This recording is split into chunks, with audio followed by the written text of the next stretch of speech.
Welcome to War Room Impeachment, 9 December, the year of our Lord 2019, live from Capitol Hill, episode 65 on the John Fredericks Radio Network, Salem Broadcast Radio Network, America's Voice.News, and Newsmax TV. This is a special evening edition on those days that we have so much news breaking and live testimony. Raheem Kassam from UKIP fame, Nigel Farage's wingman, the man responsible, or one of the men responsible for Brexit, and Jason Miller, the senior communication strategist for the 2016 Donald J. Trump presidential campaign, also our transition communications director. Just so much going on. I want to flip to you, Raheem. We're here, as we always are, during big days of hearings. This is still going on. How long is it going to go on for? A couple more hours? Yeah, it's currently 6:08 p.m. On Capitol Hill, and there was original talk of this going on for about 7 hours from what we had heard in the run-up to this. It is still going on as the counsels for the Republicans and the counsels for Democrat cross-examine one another, and also obviously have the committee members examining their comments and the evidence that they've provided over the last few weeks in earnest in and of themselves. This is probably going to go on for another hour, maybe another 90 minutes or so. But the very interesting thing about this is very rarely today have we heard anything new. It's been a rehashing of all of the old but it's comments. Been a nasty rehash. I mean, people have been in people's grills. Yes, this has been the most bitter hearing we've had to date. This has been the most fractious hearing we've had to date. The most interruptions, the most insults. This is why it's taken so long. We're now it started at 9 o'clock, so we're 9 hours into this with a short break. And there's still got another hour and a half, maybe 2 hours left because of all the interruptions, the delays in each other's faces. The roll call votes, the unexpected recess for when the Democrats wanted to go out and brief the press. This is dragging on much longer, and you can see it in their faces there as well. Daniel Goldman, the Democrat counsel, has not had a fantastic day and doesn't look particularly pleased about it. You know, on the other hand, you look at Steve Castor, you look at a lot of the Republicans, Doug Collins, Matt Gaetz, they look very delighted. Tell me, let's go to this, and we'll get to our other stuff we'll do later. Why has Goldman not had a good day? He's a pretty cool customer. He can be a cool customer when he's the one doing the interrogating. He's not a particularly cool customer when he's on the receiving end of it. He wasn't a cool customer when Doug Collins chopped him up over over Joe Biden's quid pro quo comments. Let's get to that, because that's the biggest. That's the buried lead of the day. Yeah, and he also wasn't. I'll do both of them together. And he also wasn't a cool customer when Matt Gaetz got to him after he was kind of feigning ignorance on a couple of procedural things that a counsel, especially somebody as experienced as Goldman, a counsel should be au fait with. He also lost his cool when you had Matt Gaetz show him one of his previous tweets, because he's claiming not to be a partisan up there, and he had previously tweeted nasty things at the President of the United States before this whole process started.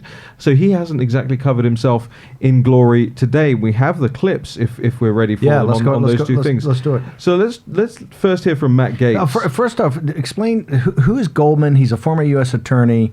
Everybody's saying that their staff on Hasselhoff was so much better than Castor's staff. You kept hearing this. Goldman's a heavy-duty prosecutor. Southern District, was it? Yep. Southern District, which is the kind of the elite of the elite up there, right? One of Preet's guys. And it's supposed to be a heavyweight, right? Look, and he did well in earlier hearings over on the House Intel sides. I mean, so he has performed well, but I think Raheem really hit the nail on the head when he said it's different when you're the one that's getting crossed up. He as you say, he was a cool customer, and he did his job when it came to him being the interrogator. Now, remember what his job was, and this is why I persistently said that I thought Steve Castor was actually doing a great job for Republicans as well. What Daniel Goldman was told to do by the Democrats, by Adam Schiff, was go out there and solicit headline-grabbing things from the witnesses. They wanted things that CNN could run on the nightly news programs, that they could put on the Chyrons, and the New York Times could run in the morning. What Steve Castor had done for the Republicans is actually lay out an evidentiary record. It was more basic, it was more boring, but it formed the undergirding of what we're seeing today. Daniel Goldman getting chopped up on the detail, and Steve Castor remaining particularly cool when under interrogation from the Democrats. I want to start with Matt Gaetz, and Matt Gaetz had a particularly good tear on something that you raised at the very outset of all of this, Steve, which is the opportunity cost of this whole thing. Earlier in this hearing, you said in your opening statement that there is nothing more urgent than impeachment right now. This is the most urgent thing we could possibly do. Well, you know what? If you're a senior right now and you can't afford your prescription drugs, that's more urgent than this. If you're a manufacturer wanting to dominate the Western Hemisphere with the passage of the USMCA, that is more urgent. If you're a farmer who wants to open markets so that your family can survive and thrive, that is a lot more urgent than this partisan process. If you're a desperate family member watching someone succumb to addiction, solving the opioid problem, probably more urgent than this partisan impeachment. If you're a member of the next generation, dealing with the challenges of extinction and climate change, a budget that's out of control, driving up the credit card of young people in this country and what they'll have to pay back as a consequence of our poor decisions, likely more urgent. But House Democrats have failed at all of these things. Matter of fact, I'd say the only thing under the Christmas tree for most Americans would be a lump of coal, but I think they're against coal too. The only thing under the Christmas tree for Americans would be impeachment and investigations. I've heard over and over Democrats say that this is all about the president's personal interest and that he abandoned the national interest. And it begs an analysis of how the nation is doing. In November, 266,000 jobs created, 80,000 over the average, 500,000 more manufacturing jobs in the Trump presidency, 700,000 construction jobs. We are doing better than ever before. The American people are thriving. Why won't you help us move along the critical issues that are far more important than your partisan impeachment? Jim in South Carolina, from our earlier show today, I think Matt Gaetz was listening to him. What he said is get up there and take your time and explain Trump's record and what the opportunity cost of. That was spot on. This is why, Jason and Raheem, Matt Gaetz wasn't it Art from California? I thought it was. It might have been Art. I thought it was Jim Davison, but he might be Art. Might be Art. Okay. Art brought the heat today. I loved his call. Yeah, and he said flat out, "You're right." I think you were. Jim was the guy who wanted to take on Lindsey Graham. Senator Graham. Just kidding. He said, "Take the time. Don't play around with this at all. It's a sham process. Just do it." This is why Gaetz is more than just a fire-breathing populist. This is why he is a master of communication warfare. That was a gripping moment when you saw that, right? And Nadler, the camera cut, CNN kept cutting the camera back to Nadler. He didn't want any piece of this. Yeah, and I think as soon as that story leaked out this morning saying that the Judiciary Committee was going to railroad this thing through on Thursday, essentially that's alluding to the fact that these articles are drafted and ready to go, which basically made today worthless for the most part. As far as real news, as far as new evidence. As far as new evidence. You're saying they can't process new evidence. That means they have to go back and think about the things. They've already got it locked in. They've got it locked in. So what I noticed is there were a lot fewer reporters that were watching this at a very granular, closer level today. It was a lot of lawyers questioning lawyers. And Steve, I said this to you earlier, but I think Nancy Pelosi was the biggest winner of today. And that's simply because she is that much closer to never having to watch Jerry Nadler get completely hosed in one of his own hearings that he's supposedly the chair for ever again. His performance today, Raheem, was it pretty poor? It was another Nadler performance. It was very poor. He didn't know the rules. He didn't know the objections to the rules. He didn't know which rules were allowed to be reinterpreted, and he didn't want to go through that process. You could tell that he wasn't sure about it, and every time he would just bang the gavel down and say, no, and then somebody would whisper in his ear, actually, you do have to let them do this. And so that was particularly displeasing for him. Do you think the speakers in her office, the control freak she is, twitching, the way she starts twitching, you think the Botox is all moving around? You think she's... Isn't that the opposite point of Botox? He thinks she's... Well, no, but Nadler, I think, triggers her because she knows Nadler. She's thinking another Corey Lewandowski moment's going to come up, right? I can hear the speaker yelling, Smithers! She smashes another remote control over and over. Listen, there was some news broken today. The one big piece of news that was broken today, I want to give a great shout out to Dan Bongino and his Bongino report, because they've linked to warroom.org as one of their lead stories on this, and the site traffic to warroom.org has been immense as we broke this story. This was the exchange between Doug Collins, Republican congressman, and Daniel Goldman, Democrat counsel, where Collins raises that all-important video clip from the Council on Foreign Relations where Joe Biden brags, boasts, and laughs about effectively bribing the Ukrainians with $1 billion loan guarantee to remove a state prosecutor that was looking into Burisma, the company which his son was on the board of. Listen to this exchange between Collins and Goldman, and note particularly what Goldman admits Biden did.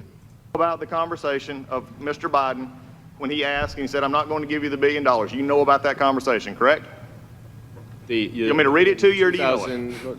One second. Are you talking about in 2015? No, I'm talking about the one from the national, where he did the, I'll read it to you since you're having trouble. As I remember going over to the Ukraine, convincing our team, our leaders, convincing them that we should provide for loan guarantees. I went over, I guess the 12th or 13th time to Kiev. I was supposed to announce that there was $1 billion loan guarantee. And I got a commitment from Poroshenko, and they said that I would take action against, that they would take action against the state prosecutor. They didn't. So they said they were walking out to the press conference. I said, nah, I'm not going to, or we're not going to give you the $1 billion. They said, you have authority, and you have no authority. You're not the president. The president said, I said, call him. Laughter. I said, I'm telling you, you're not getting the $1 billion. I said, you're not getting the $1 billion. I'm getting ready to be leaving here, and I think about 6 hours. I looked at them and said, I'm leaving here in 6 hours. If the prosecutor is not fired, you're not getting the money. Well, son of a bitch, he got fired. Did he ask for something, request something, and hold something of value? He did. George Kent testified that was... I think I'll do what you did. George Kent testified this. I'm asking about not George Kent. I'm asking about this question. Right, but it's important context. It's not. Answer this question. Did he or did he not? Either Joe Biden's a liar, telling a story to make people impressed, or he actually did this. Which is it? He did it pursuant to U.S. official policy. So he did it in withholding actual dollars, actual thing, holding this out there. So Joe Biden, of everybody that we discussed about, is the only one that's done a quid pro quo. He's the only one that's used taxpayer dollars to actually threaten a foreign government. And yet we're sitting here pretending that this is not happening. We're sitting here pretending that a president of the United States now would not be concerned. Look, you look at it this way. Joe Biden's a terrible candidate. He can destroy himself on the campaign trail, but he can't get by this. And it doesn't matter who brings it up. It doesn't matter who does it, because this is what happened. And you can whitewash it all you want. You can go over whatever you want, but that's what he did. He's either a liar or he did it, and he did it. It's pretty impressive stuff from Doug Collins there, I thought. You know, getting the Democrats... Is that Senator Doug Collins? Sore spot. Too soon. Too soon, Steve Bannon. Getting the Democrat counsel to say he did it about Joe Biden withholding $1 billion loan guarantee directly related to his son's company being investigated by the Ukrainian state prosecutor. That was a particularly low moment for Daniel Goldman, a particularly low moment for the Democrats today. And guess what? It hasn't featured once on CNN. It's not in the New York Times live blog. Nobody's picked up that there is exactly what they alleged against President Trump. Their own guy is said to have done it. Now, think about when Goldman says, he tries to caveat it. He says he did it in accordance with U.S. national policy. Who sets U.S. national policy? The commander-in-chief. So he's not defended Joe Biden. He's implicated Barack Obama in a quid pro quo. Right. Good save, Daniel. What else from today's hearings we're going on? Because this is great stuff right here.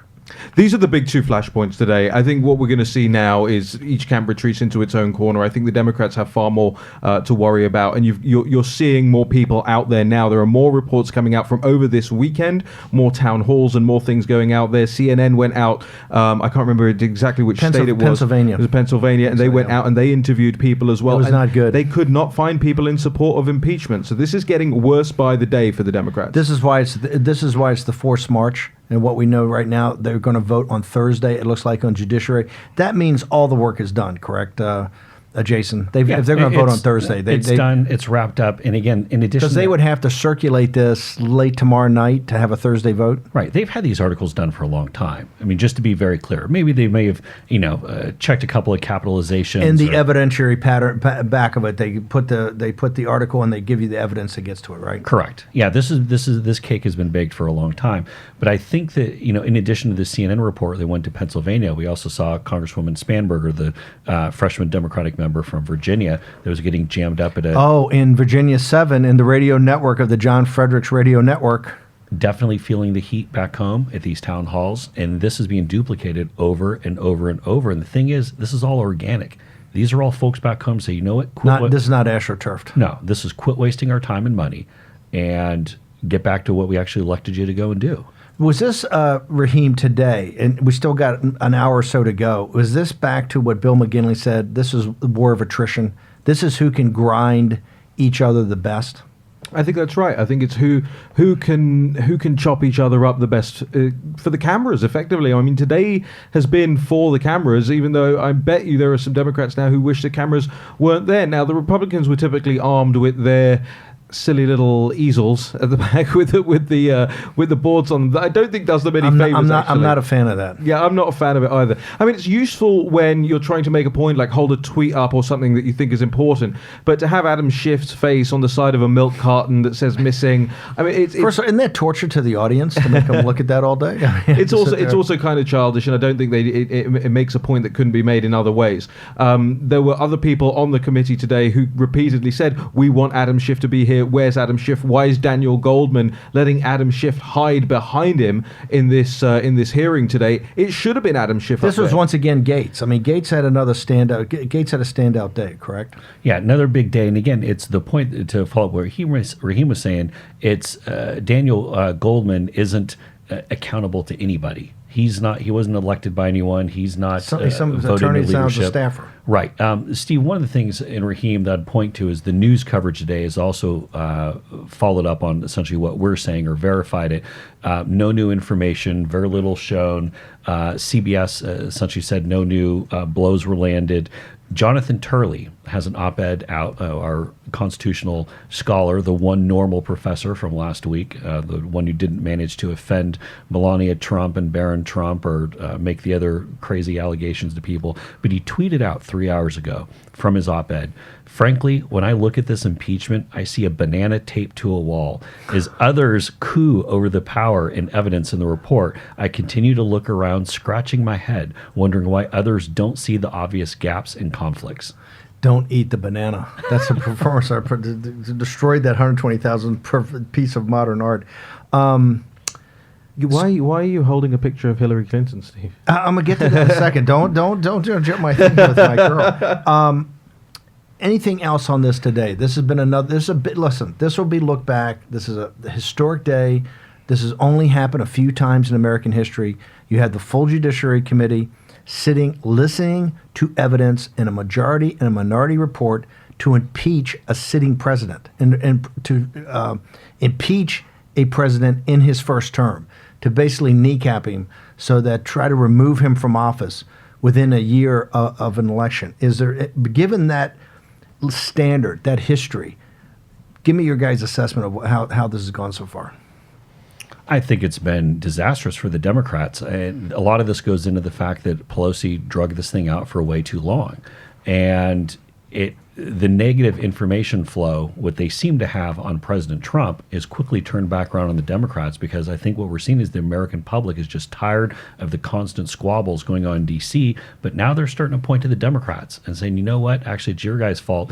There was so much hype and so much speculation. The bar was set so high that the Democrats would have some kind of knockout blow, and all they have is the word presumption. The war of attrition. Okay, in the next half of the show, we're going to get to the IG report and all that. But I want to talk about this morning's guest. This was pretty explosive. Traffic exploded. We had a huge scoop. You were able to arrange for Mayor Giuliani to come back on the Giuliani investigations. Talk to me how that's played since Mayor Giuliani was on here this morning. So there have been a number of stories. We were immediately contacted by a number of news outlets, big, massive TV broadcast outlets, cable outlets, wire outlets that were all reaching out wanting to find out where they could get the link to the audio, how do they get the podcast, these things. Because he said some pretty explosive things. Said some pretty explosive things, and some of it was news, some of it had been out there in different forms previously, but over and over as I would chat with these reporters and get their sense as to what they're thinking, the common refrain that would come back is that if Mayor Giuliani has even a sliver of the evidence for any of these points, it's going to be pretty big and explosive. Now, I do need to qualify that, because even if Mayor Giuliani literally had here are the Gazprom or VCB receipts or whatever the entity is, and walked in and said, here are the actual bank records where it went from VCB to Latvian money laundering LLC to Hunter Biden's back pocket. Even if Rudy had some clear-cut wire record like that, most members of the press corps, I think, would look at it and say, you know what, but hey, you needed, there's not a signature on here, so we can't say this is they would find some fault with some minor thing.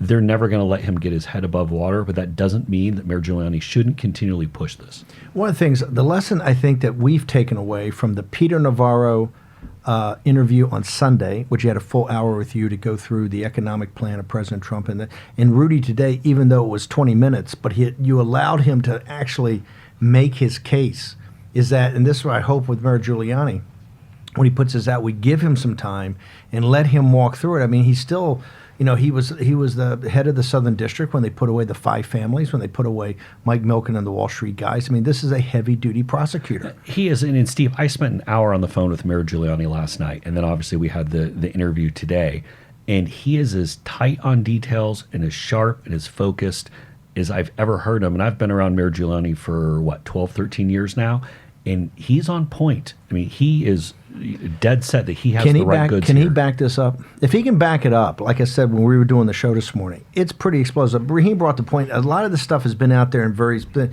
he tied it together with the 5 points, but he says he's got the backup. He's got the evidence. If he has, do you believe he's actually got the evidence that at least can have a reasonable audience, maybe not the mainstream media, to believe this? He has backup to all of this. What exactly that backup looks like, and will the media accept it? That's the next question. Raheem, before we jump to break, what do you think? Yeah, and how it will be presented. A lot of the things that John Solomon's been reporting on for the last couple of years now, it's just so convoluted. It's not clear cut for people. It's very hard to follow. You get even media people reading it whose job it is to go through these things all the time. They cannot follow. Who are these figures? What are all these weird names and organizations in the Cyrillic language and all this stuff? And that creates a bar that's almost impossibly high for Giuliani as far as the court of media opinion is concerned, right? And that, I think, that combined with their internal biases, they're not going to try and let him jump over that bar. Okay, we're going to work on this in the second half of the show. We got the Afghan report, we have the IG report, we have Rudy's investigation, Hillary, other changes in 2020. Take a short commercial break on War Room Impeachment. Return with Raheem Gassam and Jason Miller. Raheem, real quickly, how do they get warroom.org? Go over to warroom.org, sign up for the newsletter. You can catch up with the 4 hours of radio we did this morning with all your calls from across the nation and indeed across the world. On the John Fredericks Radio Network and America's Voice.news. We'll be back in a moment.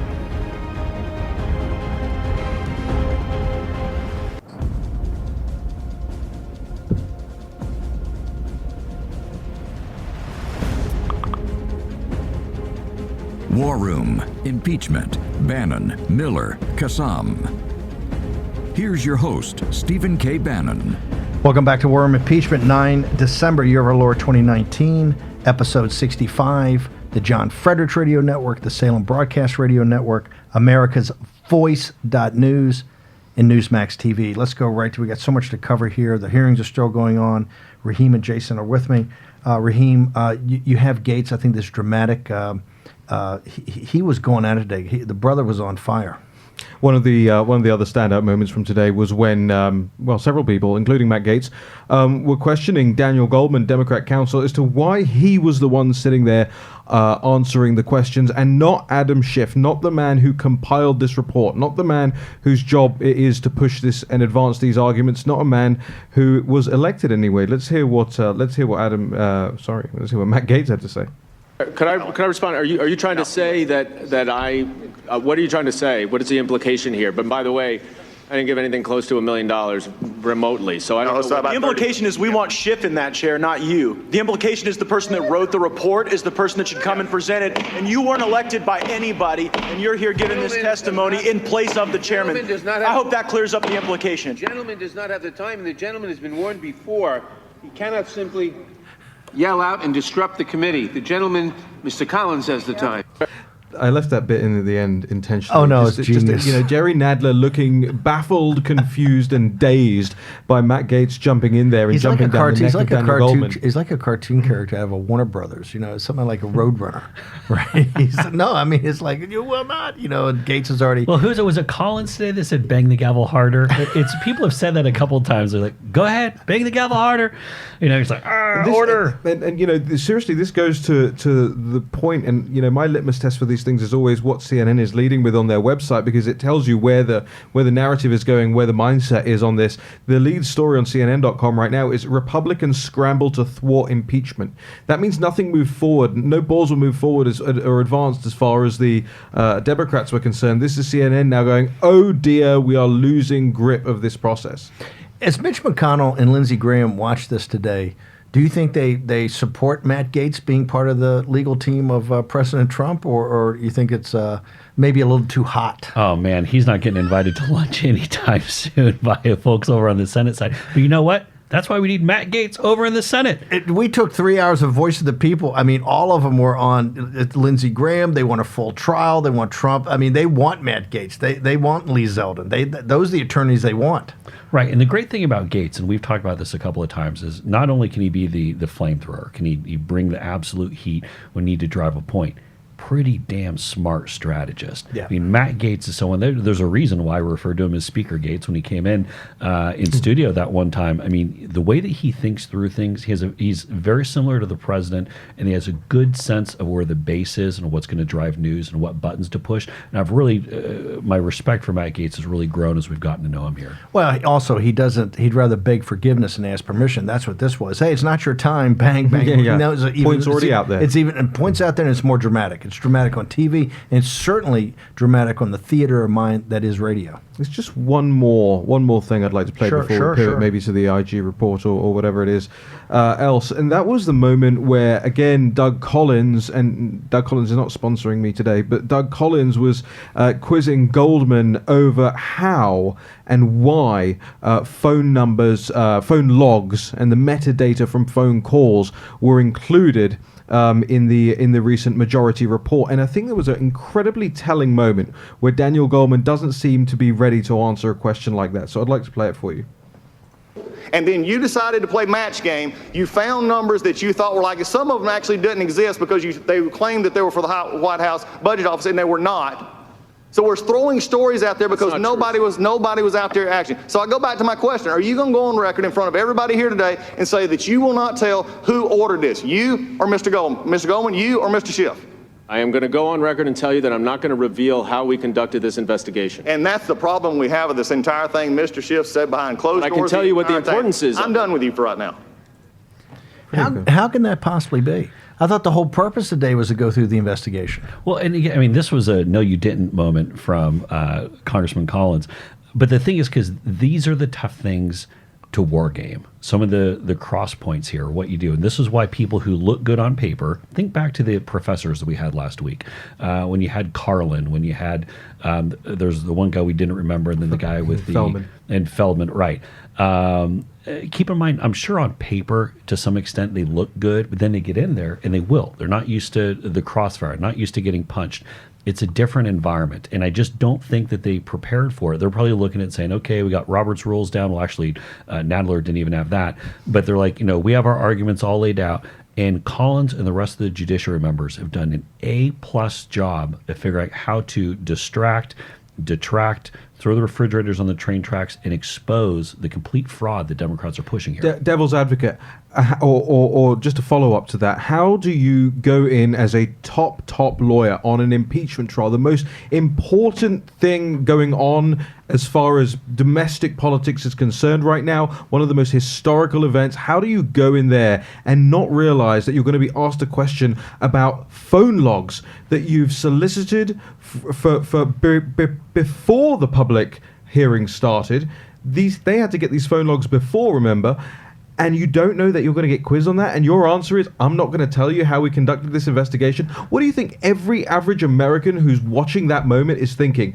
The Republicans going up there and President Trump's going up there, and he's talking, he's being transparent. They released a call transcript, everything. And the Democrats... And you're impeaching a president of the United States. The standard here has to be so high, and you blow off that question.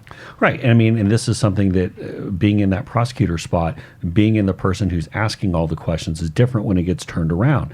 But I think, Raheem, to your question, I think it's even a little more insidious than that. And I think we're looking at peak narcissism. I mean, tell me where Goldman has gone anywhere in D.C. where he's had to pay for lunch or pay for dinner in the past month or so. I mean, he's feted at every single opportunity. They treat him like he's a hero, everything but throwing the flower petals at his feet. But here, he got a little dose of reality called Doug Collins. Okay, but this is also where our audience, you saw the quality for 3 hours. We had nothing but great questions. I want to say the audience we've got is just incredible. But this is where the audience wants President Trump to have a real trial. That answer in the trial is not going to be acceptable. They're going to light him up. Now, bro, you're going to tell us where it started, who ordered it, how this happened. The whole investigation is going to have to be presented. And that's why I think people that, the common sense Americans out there who didn't go to Harvard Law School understand they want that question answered. Well, and this is why we talked about this article last week that Pelosi's having a real tough time figuring out who she's going to put in as a House impeachment manager when this goes over to the Senate. Because either A, you have your block of the incompetents, people like Jerry Nadler. You have the folks who, I guess they're going to have to go with Schiff. But then after that, who wants to put themselves between a bullet and a target like this? Okay, let's go. They've just concluded. The Judiciary Committee has just risen. So that's at 6:44. Yeah. So they went 9 hours, almost 10 hours. Yeah. What? Anything in the closing statements? That was anything? I know you were just. I was ranting, so I didn't get the closing And so, statements. Jason, what do? They go back to work, and right now, tentatively, there's a vote on Thursday. That means they put this together, they try to circulate, you think, tomorrow? Well, and to be clear, the article or the tweet from the reporter who had the scoop this morning said no later than Thursday. Do I think they're going to have it ready for Wednesday? No. I think, I guess they're going to have to circulate. Don't you have to give things like that 72 hours? It circulates like a bill. Don't you have to give? Isn't there some rule they go by that's 48 hours or 72 hours to review it? Committee, keep in mind for committee, Schiff only put out that intel report for 24 hours. Yeah. That was out there. And then, so I imagine, Wednesday we probably see the actual articles, and then Thursday they vote on it and then go home for the weekend. Well, let's talk about, I don't know if they're going home or not, because let's talk about the other tweet from the reporter that said that the full House may vote on impeachment on the 17th and they'll do USMCA on the 18th. That tweet, that would mean that they would get the articles of impeachment and work all week. Floor debate would have to start Saturday or Sunday, correct? Yeah, so I'm going to try to get with a couple of legislative directors to get a real sense. So tomorrow morning we'll have a better sense. Yeah, we'll have a better sense because there are more strict rules in the full floor about doing these things, and I can't imagine they can turn that around that quick. In the House of Everybody in the House is going to go to the microphone and have their 5 minutes. This is history. They'll be parsing this decades from now. So there's no House members that are going to miss their shot to get their 2 cents in, right? And the dirty 30 will be up there trying to defend themselves why they're taking the hardest vote of their lives. Right, and you can't power this through and say, there'll be 2 hours of debate on each side or some nonsense like this. This is going to be, I don't see how Pelosi can do this without giving, to your point, some of these 31 Democrats in Republican districts. I can't see how they get away without at least giving those folks a chance to talk. Let's pivot now to we've got two other big things, the Afghanistan papers, but let's go to the IG report. I just want to step back for a second. We had talked last week that and we had a number of people come in here and be on the show that said, don't get your hopes up too high. Overall, from what we've seen today, President Trump was on the trigger right off the bat on Twitter. Did it deliver, right? Let's leave Barr and let's leave Durham aside for a second. Did the report, the report, deliver for what conservatives and supporters of President Trump wanted? Much of it, and the reason why I can't get you a straight yes or no, up or down type answer is because our messaging is a little bit mixed. Here are the damning things from the report, but hey, look at what Durham said. And so either the report is trash, but then also there's some good things from it. Our messaging is a little bit mixed. That's why it's not as clear. Now, again, what we did accurately predict is that everyone is going to see out of this what their predetermined The president thoughts were. went in pretty hard with this thing when it first came out, though, didn't he? Didn't he? I forget. Didn't he have a tweet? Horowitz has been at this thing for 2 years. I mean, this has been a long time that we've been waiting for this, and I think all sides are probably feeling a little bit deflated by what came out. Well, but CNN's had the Chiron on all day. Immediately, that thing found nothing wrong. FBI did everything unbiased. Yep. Right? Yep. What is your assessment, Raheem? So CNN calls it legitimate and unbiased. All right, and I want you to chop me up on this if you can, because I've been in the war room with the guys, and everyone's done a great job this afternoon going through this. And you know, we asked each other some rough questions over this. I think it does deliver, and here's why I think it delivers. The headline takeaway of this report is that there was no intentional or political bias in this. Intentional political bias is the term that keeps going around. When CNN runs their little thing in the bottom right corner and says unbiased, actually the report again says intentional bias. If you get into the report, if you look at it, if you look at the makings of the report, if you look at what has been ascertained now about Christopher Steele, about the FBI agent that was working with him, about how the original report started, about what the motivations were, about what Steele's motivations were as identified in the report, and if you look at where the FBI retained Steele as an informant and how long for, all of those point to it, that all can create a fact pattern that effectively shows that there was a bias within the organization. Now, it may have not been intentional bias, by which the FBI and the report is basically alleging that the FBI acted inappropriately, stupidly, whatever it is, but they just didn't act politically, is what they're saying. But what it shows, and what Christopher Wray, the director of the FBI, is also acknowledging in saying that there are 40 procedural changes that they are now going to make, operational changes that the FBI is now going to make as a result of this report. They are acknowledging that there was something critically wrong inside the organization, something that went critically wrong through the FISA process. Remember, FISA, this is one of the most serious things you can do. This is surveillance. This is looking into someone's everything, and when you attribute that to a political campaign for President of the United States, the fact that 40 tell people maybe just coming into this, tell them what a FISA court is, why this is so important, why these warrants are so important. Yeah, so FISA has really been, it's the Foreign Intelligence Surveillance Act, and it has really been leveraged since 9/11 in a massive way and changed in a massive way to be used, even though it had existed before. What it effectively means is there is supposed to be a very high bar. These are secret courts. Secret courts, a very high bar of evidence that has to be reached in order to surveil, people on foreign intelligence grounds, on counterterrorism grounds, money laundering grounds. American citizens. Domestically, you can surveil American citizens on domestic territory. Yes. The bar is set so that you have to go about it in a certain way, and it's a very strict process, as you would imagine it would have to be, because American citizens have the privilege of being one of the best guarded in terms of their civil liberties in the entire world. This report shows that most of those things, most of the things, the boxes that you have to tick, some things were accidentally left out. They call them omissions. Some things were incorrect in the applications for the FISA warrant. They call them errors.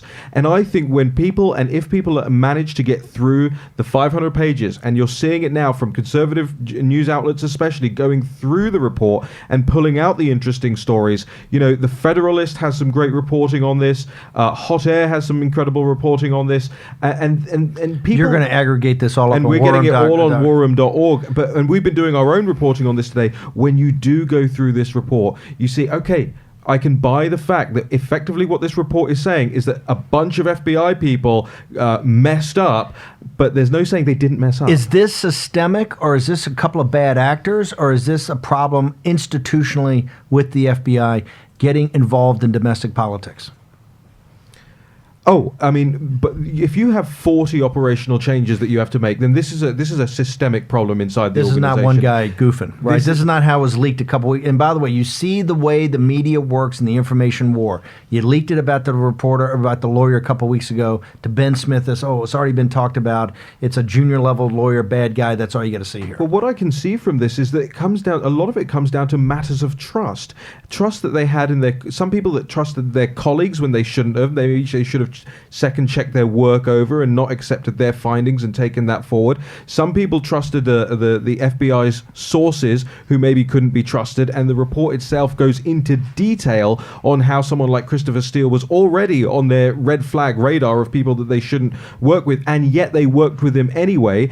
There was clear links between, and it says in the report about his political motivations. So I think there may not have been overt political bias in this, but there is nothing that tells me that there wasn't bias. Okay, for both of you guys, and either one jump in here to start off with, but the key thing, it led on all the mainstream media sites, they were fully justified to start this process on the Trump campaign. Do you believe they've proven that?